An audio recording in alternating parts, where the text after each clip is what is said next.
The sun is down and the stars are out. Everyone turn up your volume and turn down your lights. The Twilight Beacon begins transmitting now.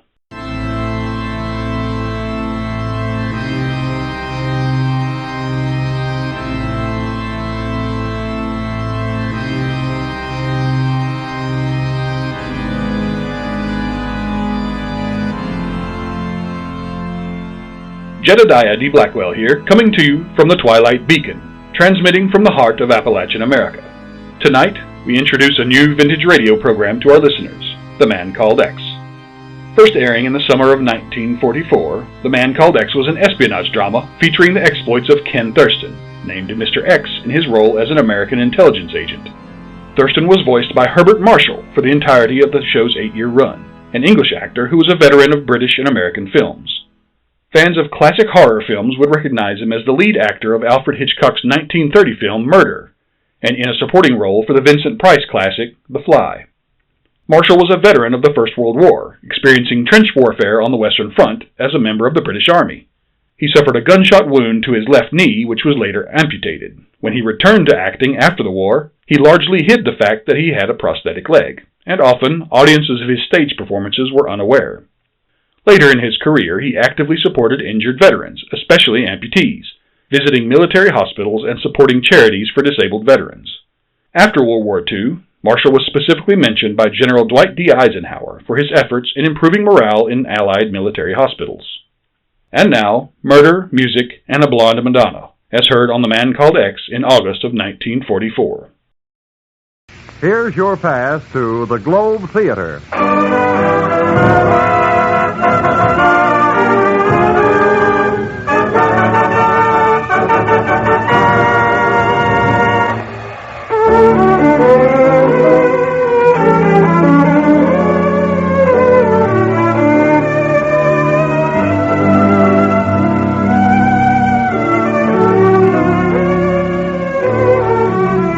This is the Globe Theater, the radio playhouse especially for men and women of the armed forces of the United Nations. Just as the Globe Theater has meant the best in entertainment since the days of Shakespeare, today it means the best in radio drama for servicemen and women all over the globe. Here to tell you about tonight's play is your host at the Globe Theater, Herbert Marshall.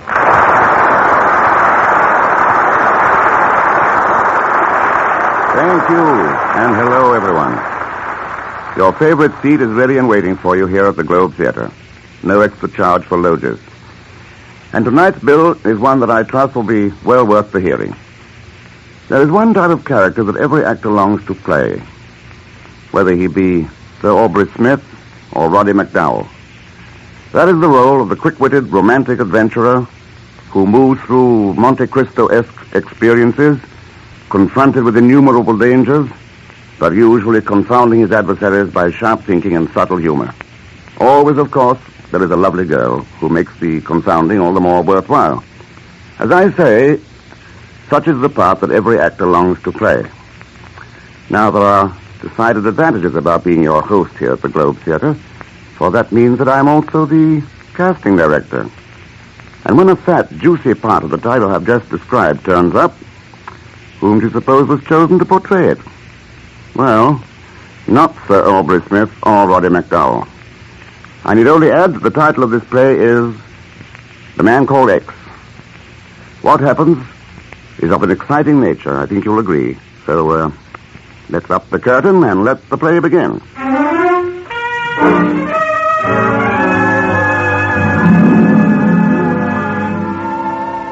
Tonight, he finds himself involved with murder, music, and a blonde Madonna. But at the moment, he and Nancy, his best girl, are sitting in a booth in a smart cocktail lounge in Midtown Manhattan. Ken, darling. Yes, dear? You'll get a kink in your neck staring at that blonde. Why don't you just go over and sit with her at the bar? I won't mind. Oh, Nancy, I look at other women only to remind myself that not one of them can compare with you, my sweet. Oh, that's better, Angel. Pietro? Yes, sir?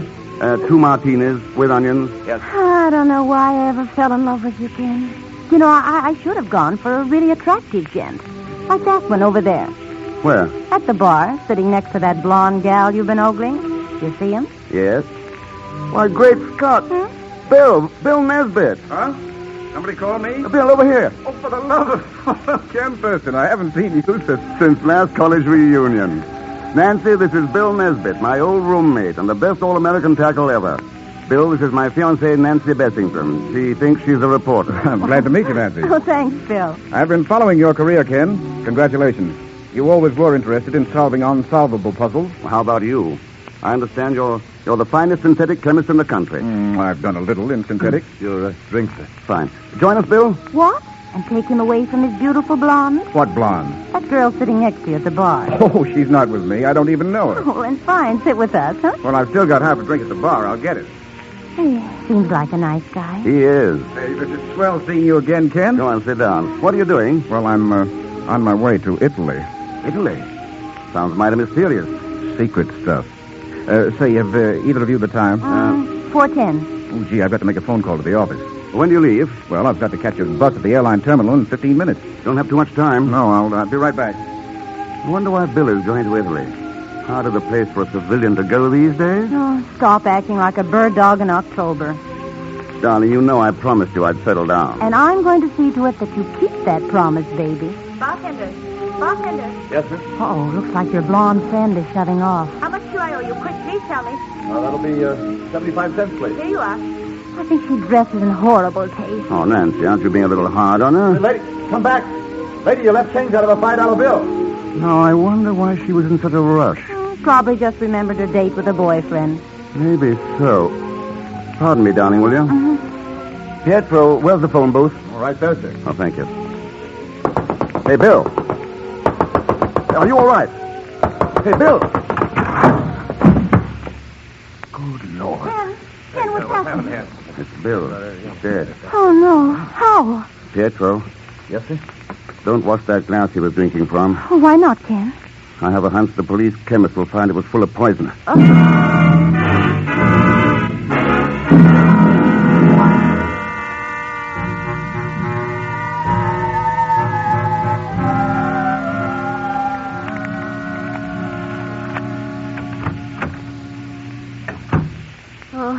It's good to get back in my own apartment. You know, I'm not as used to looking at corpses as you are, and I feel a little sick. Yeah, I know. I don't feel particularly chipper myself. Oh, poor Bill. He would have won the Nobel Prize for chemistry one of these days. Ken, who could have done such a thing? I don't know. What's that you're looking at? Something I found in Bill's pocket. Oh, but Ken, the police should have that. They will after I've read it. Well, what does it say? There's just a name and address on it. Look. Luigi Antonelli, Umbrati, Italy. Umbrati. Never even heard of it. Must be just a tiny village.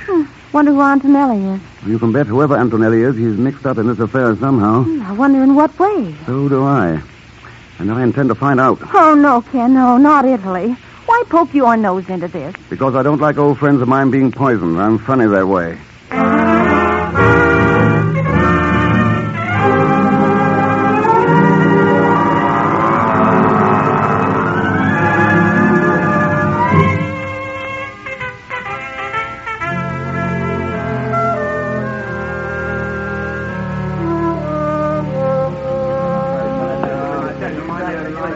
So this is the town of Umbrati. Si, Senora Thurston? Not much of it left, eh? The Nazis. They make ruin everything before the Americans succumb. Well, they didn't ruin your spaghetti. It's a masterpiece. Gracias, Senora Thurston. Give me back my $5.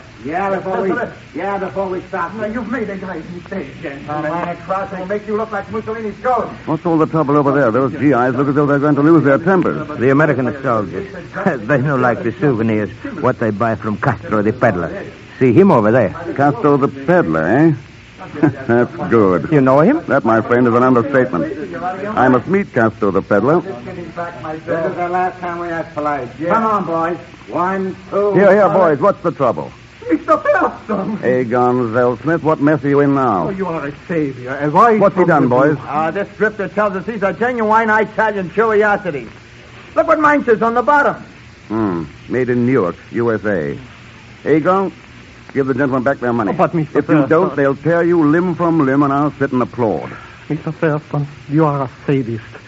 Here you are, fellows, $20. That's better. I'm shocked, Egon. You, a common peddler. There's more to this than meets the eye, though, isn't there? No, I'm Just a poor peddler that peddles. Yes, yes. I can make you a better financial proposition. Mr. Thurston, those words are like the soft wings of a bird. How much? 50. 100. 50. All right. What do I steal? Not yet. Do you know a man called Antonelli? Well, you are lucky. I am more than familiar with that name. Well, who is he? Luigi Antonelli was professor of music at the University of Florence. What the devil would Bill want with the professor? Did you say was? Yes. Alas, Signor Professore Antonelli died yesterday. Today is his funeral.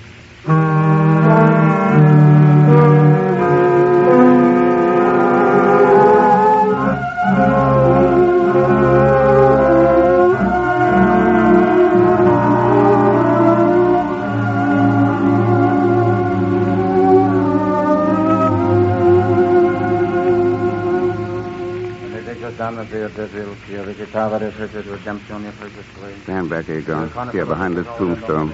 I dislike graveyards intensely. But this funeral fascinates me. Why are there only those two mourners? Alas, Signor Antonelli had but few friends. Who are those two women? His sister and her daughter.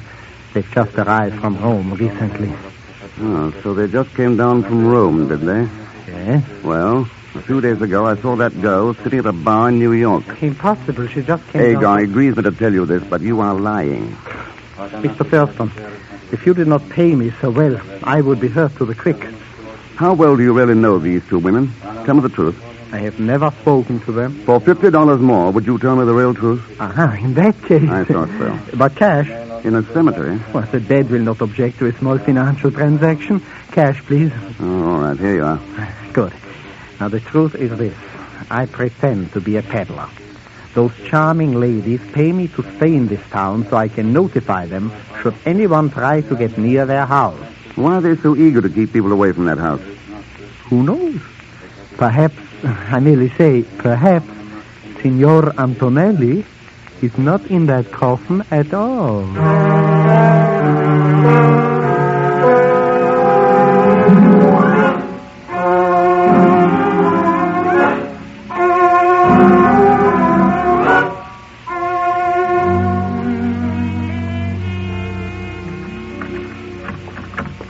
Quiet, Mr. X. The women will be back soon from the funeral. This mansion is quite a dump. Huh. The Palazzo Antonelli dates back to the Borgias. Where would Antonelli be? I do not know. I've never seen him. Where does that staircase lead? Oh, to the bedchamber. Let's try it. Mr. Thurston, the women will be back soon. Courage, Agar. The staircase was built too steep. Listen. Behind that door. Door's locked. Signor Antonelli, can you hear me? It gives me goosebumps to listen to that. Sounds out of his mind. But why is he being kept a prisoner? I will give you 50. If you were to offer me $1 million, I could not tell you. These women confide very little to me. Then you're slipping, Agar.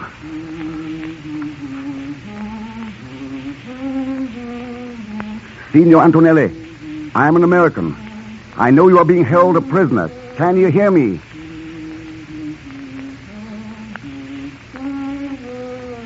This is like a lunatic asylum. Let us get out of here. Yes, the ladies will be back soon anyway. I don't want to meet them this way. Mr. Thurston, what does this Signor Antonelli mean to you? I haven't the faintest idea yet. Maybe I'll know more after a formal call I intend to pay this afternoon.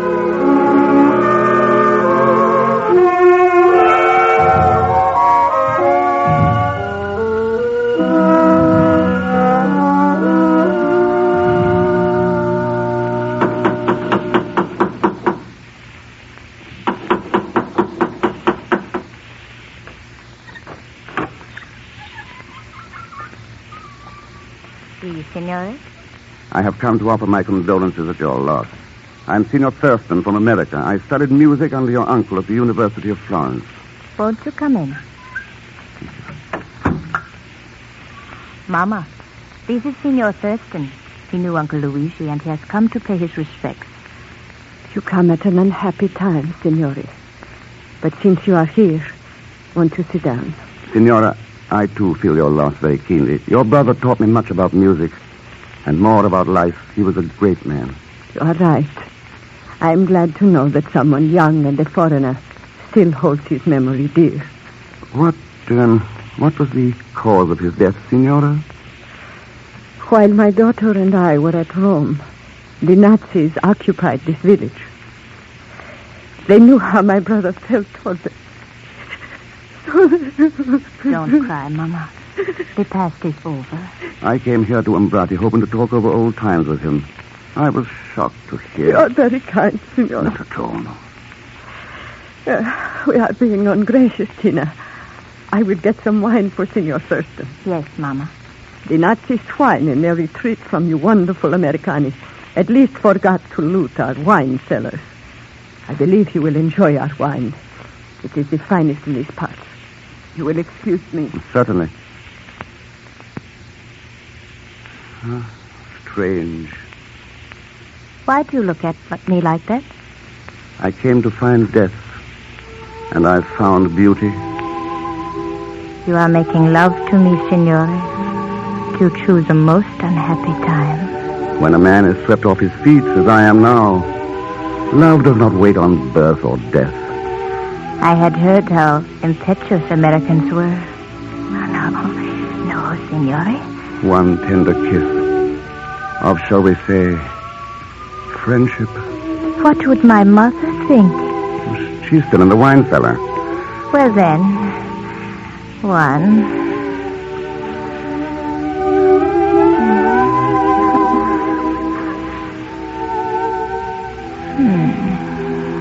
Your name? Tina. Tina? I could compose a tone poem to that name. Please, Mother is coming back. Mother has no sense of timing. Those steps are hard on an old woman. Here, Tina. Pour Signor Thurston's glass. What an exquisite goblet. Yes. Botticelli made it for our ancestors. Probably the Borgias?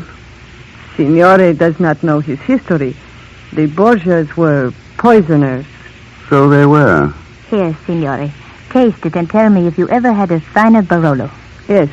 Drink, Signore. What, neither of you joining me? No, Signore. Then I insist your daughter at least take part in an old American custom. It is called the loving cup. When a man meets a girl as exquisite as you are, Tina, he asks her to drink first from his glass. Tina is too young to drink. Oh, surely an exception can be made. My daughter accepts your flattery, Signore. However... It isn't flattery. To look at your daughter is to have some of the chill taken from the memory of her dead uncle. You have not touched your wine, Signore. I wouldn't think of it until your daughter first sipped from my glass. I have told you I cannot allow my daughter But I insist. It is difficult to know where flattery ends and rudeness begins with you. Come now, Tina, surely you can't object to drinking your own wine? Or can you? Of course not.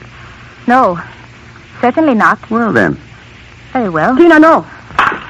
You did not really think I was going to drink it, did you, Signore? Considering that it would probably kill you, I doubted it very much. And now the comedy is over, Signore. Oh, I see you know how to use a revolver also. Yes, and I must insist that you stand quite still, or I will shoot a hole between your very attractive eyes. Egon. Yes, Signore. Aha, Egon, of course, hiding behind the screen. I'm coming, Signore.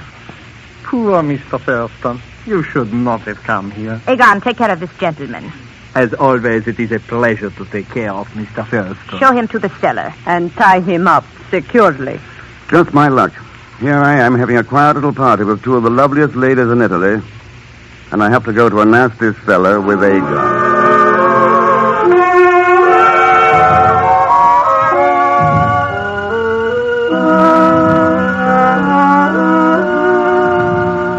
Egon, don't you think that gun is superfluous? With you, I take no chances. Where is your shame? Taking my money and then telling those women who I am. Mr. X, believe me, it is very difficult to have both a conscience and a bank book at the same time. Oh, dear, what wouldn't you do for money? Offhand, I can't really imagine. How much did they pay you to double-cross me?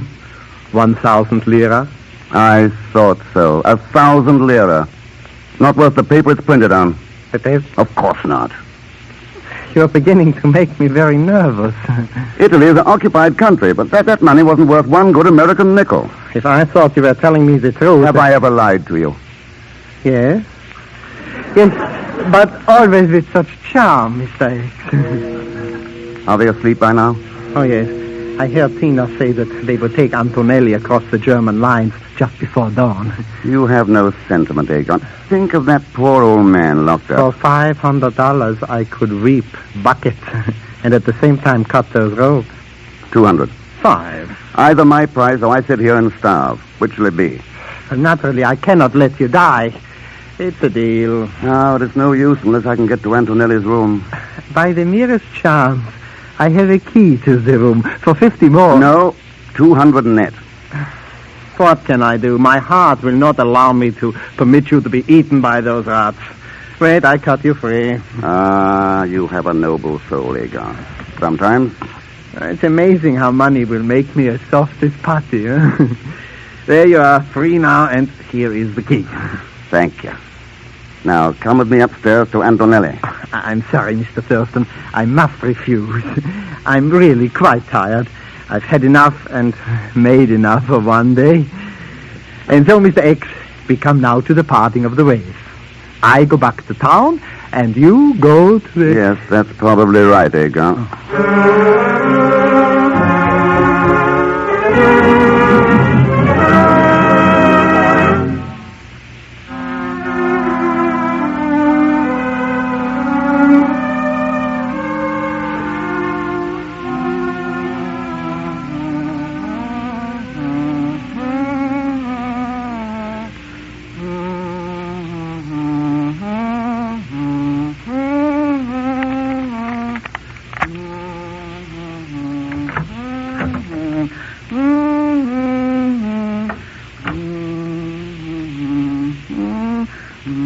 Signor Antonelli. Signor Antonelli. Who are you? I don't know you. Go away. I don't know you. Please try to understand what I'm saying. It's very important. I've come to take you away. Away from those women. I don't know you. I don't. Yes, I know all that. How can I make you understand? I'll take you to a hospital. I'll take care of you. You'll be well again. Oh, stop humming and listen to me. I do not know you. I do not know you. I do not. My name is Ken Thurston. Go away. You want to hurt me like the women hurt me. No. I'm a friend of Bill Nesbitt. And a friend of yours. Now, I believe you. Great Scott. But I had to make sure. Thank heaven you've come. You mean you've been? It was the only way to keep those women from finding anything out. So you pretended to be out of your mind? Yes, I fooled them completely. Now, how is my friend, Bill Nesbitt? He's dead. Dead? Yes, murdered. Poisoned by your niece, Tina. She is not my niece. She and the other one are agents of the Gestapo. I thought so. But why did they kill Nesbitt? He wanted me to sell to his company my brother's formula. Your brother? Yes, before the war, my brother was one of the great chemists of Europe. Oh, so that was it. What happened to your brother? He was killed by the Nazis. You say he had a formula that Bill Nesbitt wanted? Yes, for a new type of synthetic. What synthetic? Well, I really don't know. I'm a musician. I know nothing of science. But my brother handed the formula to me to keep for the day when Italy would be free. Did the women get the formula from you? No. They tried to get it. Day after day. Day after day. But I fooled them. Good work, Signor Antonelli. Have you got it with you? Yes. Where is it? In this room. So you hid it. Where? Oh, no, good heavens, Signor Antonelli. This is no time to... That's it. That's the formula. I don't understand. What do you mean? When a musician plays the tune in the key of E, using B flat as the code for the letter A. I see. A musical code. Exactly. Played and varied 5 times. Only I know the variations. When it's decoded, the entire formula is spelled out. And you've kept it in your mind all this time? Yes, I assure you it has been nerve-wracking to hum that same tune over and over, but I had to do it so I wouldn't forget. Not quite so fast there, Mr. X. Good evening, ladies. Or shall I say good morning? This is no time for your cheap American wit, Senor Thurston. My daughter is a very good shot. I would advise you to stand quite still. What are you going to do with me? It's all right, Antonelli. We are taking you to Berlin. They will beat me in Berlin. Don't beat me again. Shut up, you fool. So you're taking him to Germany? Yes. We have doctors there who can make that idiotic mind of his spill out its secrets. Keep still, you dithering lunatic. Let him alone, Mother. He is harmless. I cannot stand that humming over and over again. If he does not stop humming, I'll gag him. Don't hurt me. I'm just an old man who hates the fascism. Take your hands off of me. Smart work, Antonelli. Hold up. No, you don't, you little witch. Let me go. Get the gun, Antonelli. I have it, Mr. X. Fine. Don't move, ladies. Shall I shoot them? Both of them? What is this? I don't understand. It's very simple. Signor Antonelli is not the fool you presumed him to be. He is not insane. No, Signor. It is you and your daughter and people like you who are the insane ones. But now I think I shall do with you what they do with all mad dogs. Mother, I am afraid. Do not let him kill us, Senor Thurston. It will be a pleasure to destroy you both. No, Signor Antonelli. Let's not use their tactics. There will be judges for them. Judges made up of your own people. Hold up your hands, lady. Oh. You've caught them, Mr. X. I'm afraid your heroics have come a little late, Agar. Oh. Is there anything I can do? I'm afraid not. Go to sleep now. Did you find out why they wanted this old man? Naturally. Why? Signor Antonelli had a formula. Tell me, Mr. X, what was it, huh? If the first note stood for chlorine, and the next three notes stood for oxygen, carbon, and nitrogen... Yes, what would it all mean? Wouldn't you like to know?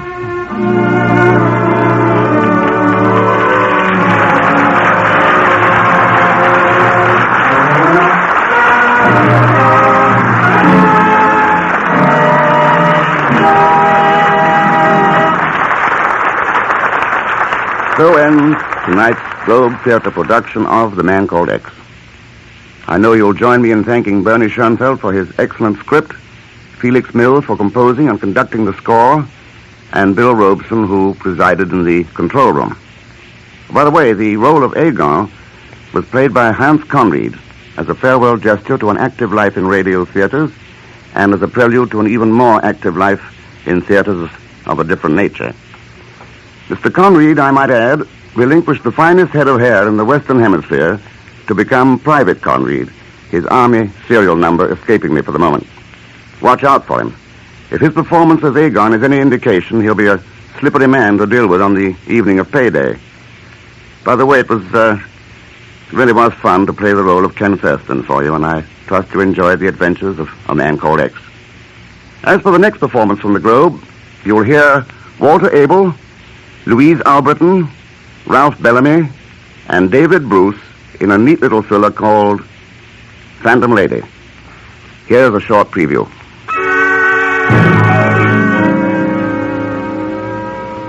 That hit him hard. I could tell by the way he looked, by the way he watched me all night as I sat there at the bar just staring at him, never saying another word. And when he left at closing time, I followed him. He managed to walk rather slowly at first, almost defiantly, as if he didn't care. And then he went a little faster, and faster, and faster until he was almost running. And then suddenly he stopped and turned. What do you want? Why do you keep on following me? You have something to tell me. You're wasting your time. You know what's going to happen to him. You can prevent it. Get it off your conscience. Don't ask me. Go ask the guy that give it to me. Gave you what? Nothing. It was money, wasn't it? Somebody gave you a bribe. I ain't talking, I tell you, and I ain't staying around here either. I'm going to get so far away from here. Look out!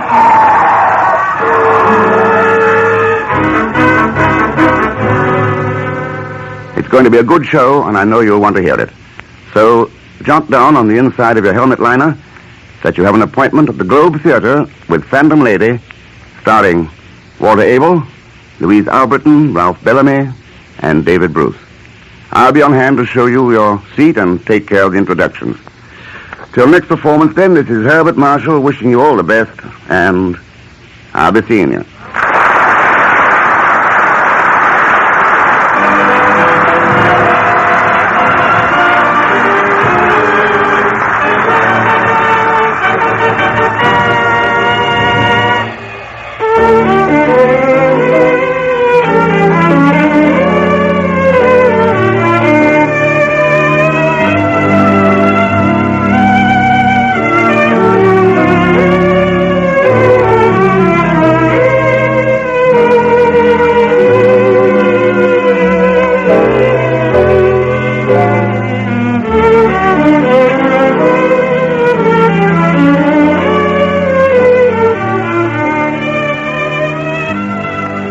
been listening to the Globe Theater with Herbert Marshall as host and master of ceremonies.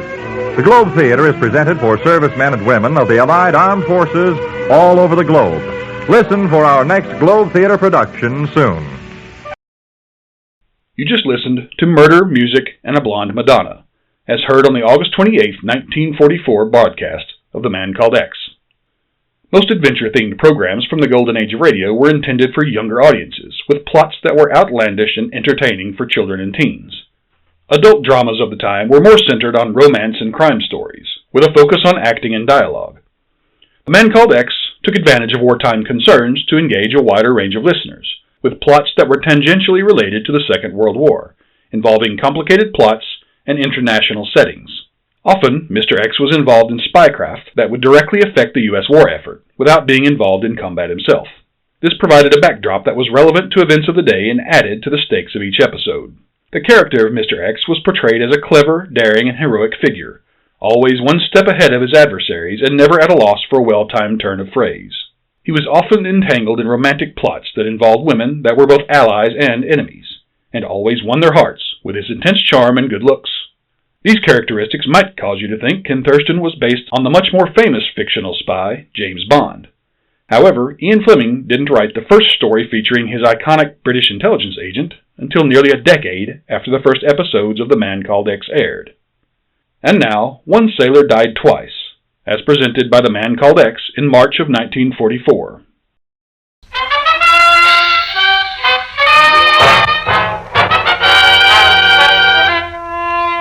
Wherever there is mystery, intrigue, romance, in all the strange and dangerous places of the world, there you will find A Man Called X.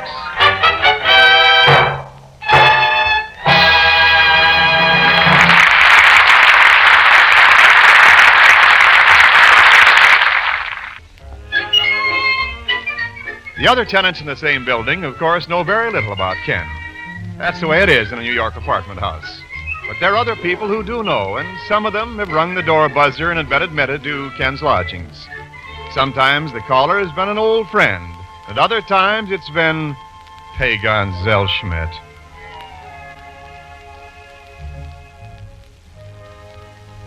But you don't understand, Mr. Thurston. Why should I come here at 1 o'clock in the morning if I didn't have a good reason? I don't know, Pagan. The last time you wanted to borrow $10. But this is serious. By morning, I may be a dead man. Maybe soon if you don't get out of here. Let me get back to bed. Yeah? I'll bet you wouldn't talk like this if you had seen the ghost of your old dear friend, Jose Martinez. I haven't got any old dear friend, Jose Martinez. Neither have I anymore. He got drowned on the ship, the Papago. The one that hit a mine and blowed up. Papago? About 6 months ago. Yeah. I want him not to go around making like a sailor. Wait.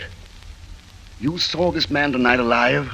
Well, not alive exactly. He's a ghost. And when I came to, somebody was throwing cold water over me. Just take a look at the shirt.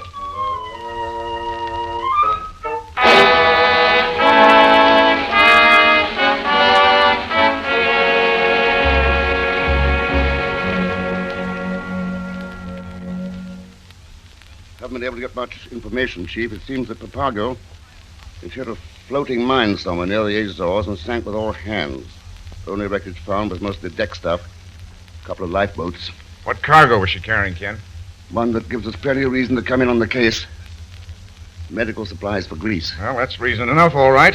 Only what makes you think there is a case? Chief, the fact that Pagan saw a crew member of that freighter here in New York last night when everybody on board supposedly drowned. Looks a little screwy, doesn't it? No, if Pagan really did see the man. Who owned that ship, Ken? Some little layout called the Jordan Transportation Company. Offices at Los Angeles Harbor and San Pedro. They own a sister ship, the Pima. Supposed to be loading out there now for a run to the South China coast. But suppose the Papago did strike a drifting mine. Several boats have done the same thing since the war. Where's any case in that?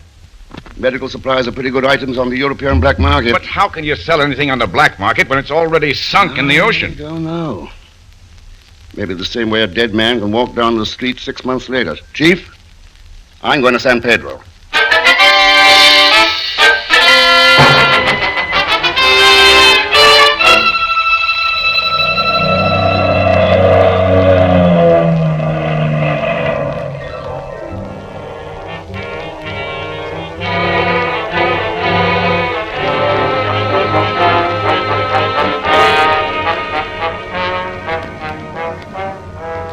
fact is, Ken, we simply don't know too much about that Jordan setup. Well, how come, Dave? I thought you boys in the harbor police would know if anybody did. Well, as far as I know, they've never been tied up with anything crooked, so... Who's in charge of their office here in San Pedro? A fellow by the name of Myron Sharp. Sharp. And the name we have listed as owner of the company is E. Jordan. Likes to eat at the Casa de Sevilla in Santa Barbara. That's a very fine restaurant about 100 miles up the coast. Oh, yeah, I know the Casa de Sevilla. Used to go to Santa Barbara on vacation. Vacation, eh? Why don't we go up there for a week right now, Mr. Thurston? Quiet, Dagon, shut up. You see, as far as we've known, Ken, the Jordan Company is a small layout, operating a couple of freighters out of various ports. Only one now, Dave. They lost the Papago 6 months ago. Yes, I know about that. But they bought another ship about 6 weeks afterward, called the South Wave. Huh? Left here just last month on a South American run. South Wave, eh? Dave, when's the Pima scheduled to sail? In 4 days, if they get done loading. See, Mr. Thurston?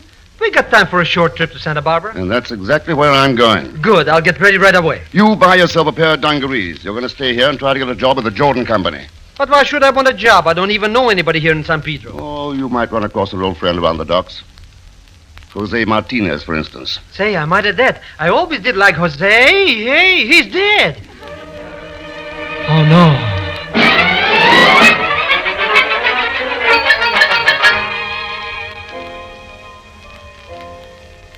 It's good to have you with us again. How long are you planning to stay, Ken? Not long enough, Pete. I'm not on vacation this time. I'm looking for somebody. Well, now, I'm sure none of the patrons here at the Casa de Sevilla could possibly... Oh, no, nothing of that sort. This guy is the owner of a shipping company down in San Pedro. Let's see, the name, E. Jordan. Jordan? Oh, yes. Come on into the lounge, Ken. I'll introduce you. You've never met this guy, huh? No, I just got the name from the harbor police in San Pedro. Oh, I see. Over this way. Excuse me, Mother Jordan. Oh? Oh. I'd like to present an old friend, Ken Thurston. Mother Jordan, Ken. How do you do? Oh, hey. See you later, huh? Yes, Pete, yes. Sorry to break in on your piano playing, Mother Jordan. Oh, that's all right, Mr. Thurston. I just do it to make the time go faster. Did you want to see me about something special? Well, yes, I was told in San Pedro that you own the Jordan Transportation Company. Oh, dear. I'm afraid you've had a trip all the way up here for nothing. You see, I just leave everything to Mr. Sharp down in San Pedro. He's an awfully nice boy, and I'm sure he'll... Yes, I understood Mr. Sharp was your manager, but I thought I'd better talk to you about this first. Well, I'm afraid you think I'm not even very intelligent. You see, I only inherited the business from my dear husband passed away last year. Oh. Then it's Mr. Sharp who really runs the company. Yes, and I was awfully lucky to get him. He's always so nice, so polite. I'm sure he'll be able to take care of you. Yeah. Mother Jordan, have you ever thought somebody in the company might be doing something, underhanded? Why, Mr. Thurston, what a thing to say. Why don't you and I go down there together? Straighten things out. Well, now I would enjoy the trip. Only, young man, don't you dare go down to San Pedro and start a fight with anybody. Mother Jordan, I don't have the slightest intention of starting a fight. Not the slightest.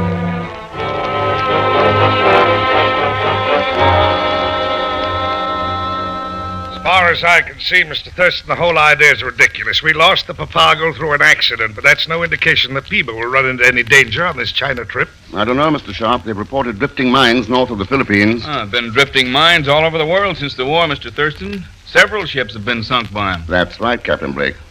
But I doubt if any of the crewmen who drowned on the others ever turned up alive later. I've shown you the crew log of the Papago, Mr. Thurston. There were no Jose Martinez on board. You could have signed on with another name. Oh, that doesn't make any sense. Gentlemen, please. At least Mr. Thurston is being nice and polite about it. Sorry, Mother Jordan. Yeah, well, I guess I'll go on board. About my bedtime. When's the Pima scheduled to sail? Friday, if everything works. No. It'll be before midnight Thursday or else on Saturday. Oh? I start no voyage on Friday. Superstitious, Captain Blake? I'll see you in the morning, Myron. Night, everybody. Good night. Glad to have met you, Mr. Thurston. Thank you. He's an awfully nice man. So strong and everything. He been with the company a long time? This is his first trip. He was in the China coast trade. I see. If you'll excuse me, I think I'll just go on up to my room. You see, Mr. Thurston, my dear husband built a little apartment up over the office here, and I have some knitting I must work on. Good night, all. Good night. You find her quite a trusting employer, don't you, Mr. Sharp? And just what do you mean by that? Nothing. Maybe it's true, isn't it, though? Anyway, wait. Mr. Sharp! Mr. Sharp, I was... Mr. Thurston. What's wrong, Pagan? What's wrong?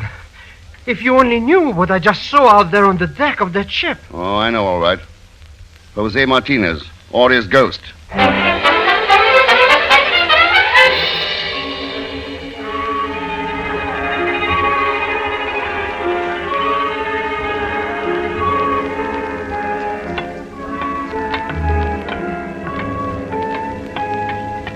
Think he's up here on the foredeck someplace, Mr. Thurston? Well, he could be any place by now, Pagan. I wanted to get away from Sharp. You any trouble getting a job? No. The Sharp guy said no chance. But I ran into Captain Blake when I was leaving it, and he put me on. I'm a deckhand, whatever that is. Good.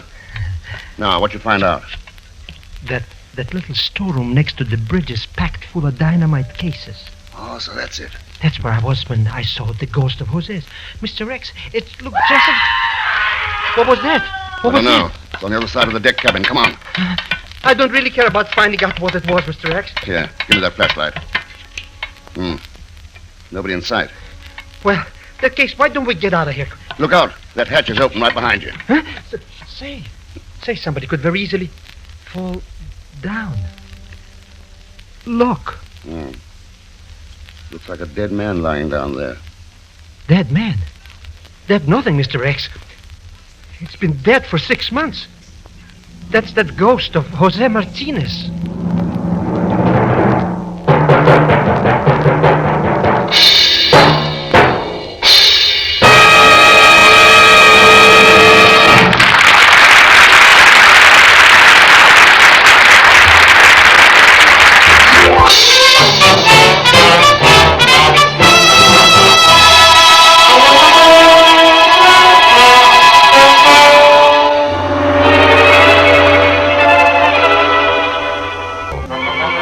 The freighter Papago struck a drifting mine and sank with all hands. But 6 months later, Jose Martinez, who'd been one of her crew, showed up in New York, alive. And now the trail has led Ken and Pagan to the dark hold of the Papago's sister ship, the freighter Pima, lying at a wharf in San Pedro, California. They're bending over the body of a man who is dying for the second time, Jose Martinez. Easy, Pagan. Lift his head up. He's in bad shape. Blake. Capitan Blake. Look, Mr. Thurston. He's been stabbed in the back. Yeah. Jose, what about Blake? Blake. What about Captain Blake? He'll talk. Scared. Huh? Get Blake. Mr. Thurston. Oh. Yeah, Pagan. If you meet him again now, he will be a ghost. That reminds me, he looks as solid as anybody. I don't see how he could... Quiet. Huh? Yeah, Pagan, he must have been dead for 5 or 10 minutes. Too bad he won't be able to talk. No. Mr. Thurston? What's the trouble, anyway? Captain Blake. Looks as if somebody knocked off one of your crew, Jose Martinez. Huh? Well, that's not Martinez. It's a seaman named Tony Zork. Uh-huh. Come on, Pagan. Better not leave the dock, Captain Blake. And the same goes for Sharp if you can find him. What's that? Now, wait a minute. Where are we going, Mr. Thurston? A couple of places. And Pagan, we've got to move fast.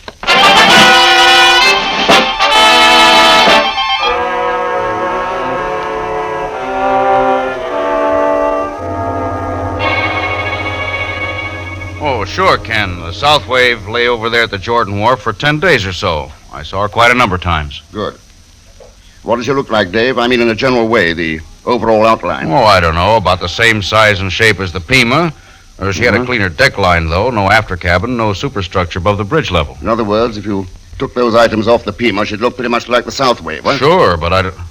Wait a minute. The Papago was a sister ship of the Pima. Right, Dave. And the Jordan Company supposedly bought the South Wave 6 weeks after the Papago supposedly sank. Yeah, but how could they change it over that way at sea? Well, you can do a pretty fast, clean job of cutting steel with dynamite if you know how. Where do they claim they bought the South Wave? Well, now, let me see. According to our registry, from the Cochin Saigon line of Shanghai. Logs and papers all in order. A company on the China coast, eh? Dave, I think I'd better make a phone call.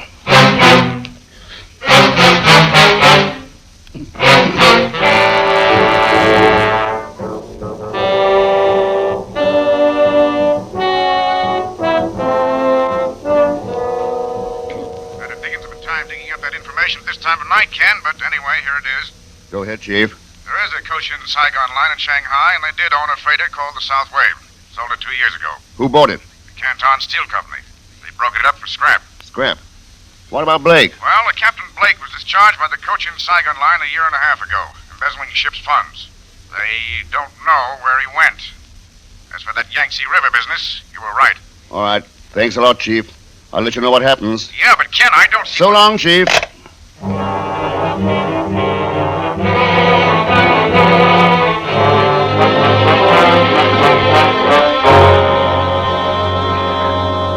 other words, you're telling me you didn't know that Tony Zork's real name was Jose Martinez. Is that it, Captain Blake? That's right, Mr. Thurston. I sure wouldn't sign a man on this ship if I knew he was going around under an assumed name.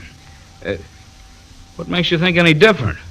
Didn't you work for the Cochin Saigon line once? Why, yeah, that's right. What was that? What do you mean? I thought well, nothing, I guess. Mm-hmm. How'd you happen to leave the Shanghai company? Well, I got tired of the way that... What's wrong, Captain Blake? Look, there at the porthole. That face, it's Martinez. Oh, it's imagination. I don't see anything. Anyway, you called him Tony Zork before. That's who I mean, Zork. It's gone now. Did you kill him? No. You know who did? No. I was here in my cabin. There it is again. Jose, no! Can't you see him there at the porthole? Why should I? I don't have a guilty conscience. Oh, he's gone now. Mr. Thurston, what do you think he wants? Maybe he wants you to start talking. Oh, I've got nothing to say. Well, then you'll probably go right on seeing him. You going to talk? No. What is it you want to know? How did you fake the sinking of the Papago? What do you mean? Well, we blasted off some of the superstructure, threw it overboard, and we headed south out of the shipping lanes, repainted the vessel, and changed her name to the South Wave. What happened to the cargo? I sold it on the black market at Marseille, and we went back. What about the log and papers the South Wave was registered under? Forged? No, they were the real McCoy. I stole them from the Cochin Saigon at the time they scrapped the ship. And I suppose the same deal was being planned for the Pima on this next trip. Yeah, that's right.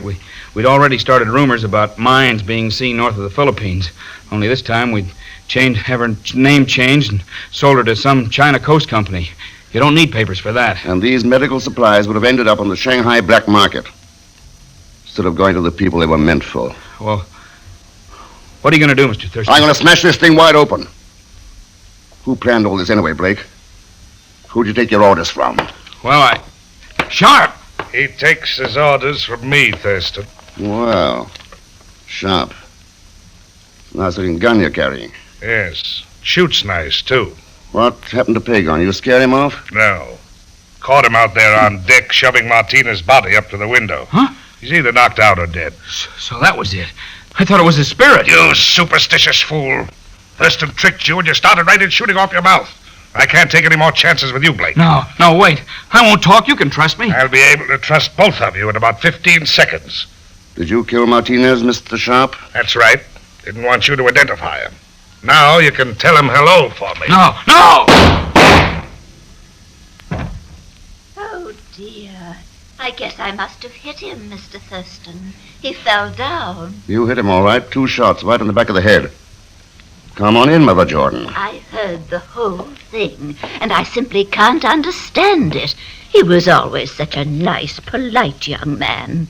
Oh, thank goodness my dear husband always made me carry this revolver in my knitting bag. Yeah. Pagon, you all right? I wake up and find I'm asleep with a dead body.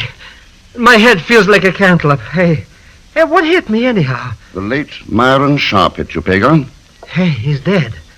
You shot him, Mr. Thurston? No, Mother Jordan did that. You mean she could shoot somebody? Well, I had to, Mr. Zellschmidt. He was going to kill these two gentlemen. That's right, Pagan. And then, too, he might have spilled the fact that she's the brains behind this racket.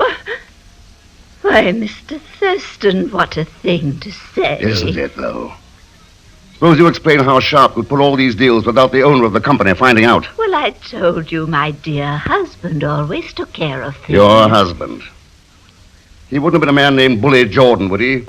Head of a pirate fleet on the Yangtze River back in... No, don't try it. Dave Taylor's right behind you. Harbor Police. I'll take that gun. Thank you, Mrs. Jordan. Now, come on, let's go. You too, Blake. Come on. Just a moment, please. I think I'll need my knitting. Mr. X, when a nice, sweet-looking old lady like that turns out to be a dirty crook, then I'm completely disillusioned. That's the trouble, Pagan. You can't always tell by looking. There's a lot of things in this old world that look pretty good on the surface. But you have to go deeper. Sometimes you even have to think about them. And thinking isn't so tough once you get used to it. Why don't we do more of it?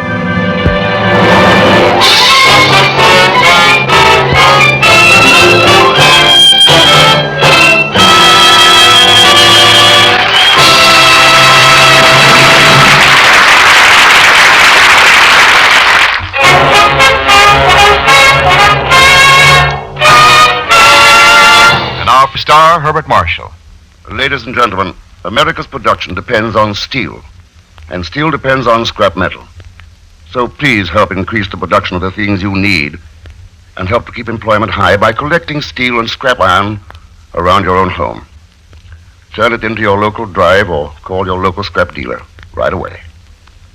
Now, next week, our story is called A Ruby for Pearl, and it has to do with one of the smartest international rackets you ever heard of. As usual, Leon Belasco will be along as Pagan Zellschmidt. So join us, won't you, where next I return as the man called X. Good night.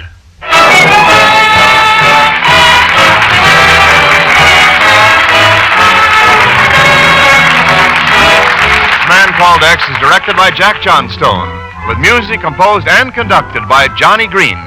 Tonight's story was written by Les Crutchfield.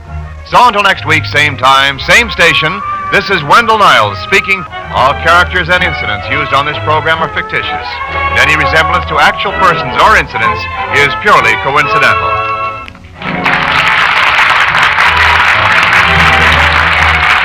This is CBS, the Columbia Broadcasting System. That will wrap up this episode of the Twilight Beacon, featuring tales of espionage from The Man Called X. You heard Murder, Music, and a Blonde Madonna from August 28, 1944, and One Sailor Died Twice from March 21, 1944. The Twilight Beacon will bring you more vintage radio with frightening and strange tales each Monday, Wednesday, and Friday for the rest of October. Until then, this is Jedediah D. Blackwell saying good night, everyone, and good luck getting to sleep.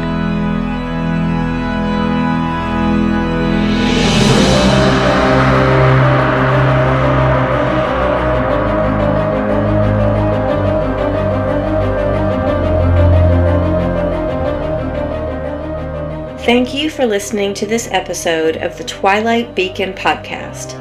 New episodes are released on thetwilightbeacon.com during the month of October and can be found on your favorite podcast apps and streaming services.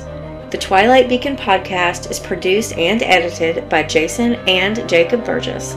Music by Alexander Nakarada. Special thanks to the Old Time Radio Researchers Group and OTRR.com. Visit thetwilightbeacon.com for archived episodes and a schedule of upcoming shows. You can follow the Twilight Beacon on Facebook, Instagram, and Twitter for the latest program updates.